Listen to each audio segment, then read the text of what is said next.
প্রতিটা শব্দেরই একটা নিজস্ব অভিব্যক্তি থাকে এবং সেটা শব্দের যে প্রথাগত মানে তার থেকে সম্পূর্ণ ভিন্নও হতে পারে। এটা আমরা সবাই জানি। আমি তবু একটা নিজের থেকে একটা কিছু আপনাদের সঙ্গে শেয়ার করতে চাই।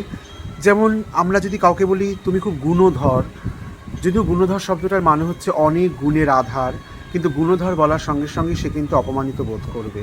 ঠিক এইরকমই একটা শব্দ আছে, আমি বলছি, আপনারা মাইন্ড করবেন না। খানকি। আমরা অনেকেই হয়তো জানি না বা জানিও, খানকি শব্দটা কিন্তু প্রকৃতপক্ষে সুফি আন্দোলনের সঙ্গে যুক্ত। আমরা জানি যে হিন্দু ধর্মে যেমন ভক্তিবাদী আন্দোলন, মুসলিম ধর্মে তেমন সুফিবাদী আন্দোলন, এবং সুফিতে খানকা শরীফ বলে একটা জায়গা যেখানে সমস্ত সুফি সাধকরা আসতেন, সেখানে ঈশ্বরের সম্পর্কে আলোচনা করতে মনে হয় বা বিশ্রাম নিতে, এরকম একটা ব্যাপার। এবং সেখানে যে সমস্ত নারীরা সে সমস্ত সাধকদের সেবা করতেন তাদের বলা হতো খানকা। খানকা শরীফে যে সমস্ত মহিলারা সেবা করতেন তাদের।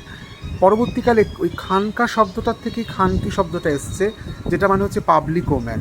কিন্তু সেখানে যে মহিলারা সমস্ত সাধকদের সেবা করতো, তারাও সমস্ত সাধকদের সেবা করতো। সেই সেবাটার সঙ্গে এই যে সে ফিজিক্যালি নিজেকে সেল করছে, এটা গরমিল হয়ে গিয়ে পরবর্তীকালে কিন্তু শব্দটার একটা মানের একটা অধঃপতন ঘটলো। কিন্তু শব্দটা তৈরি হয়েছিল কিন্তু খুব একটা ভালো উৎস থেকে শব্দটা এসেছিল।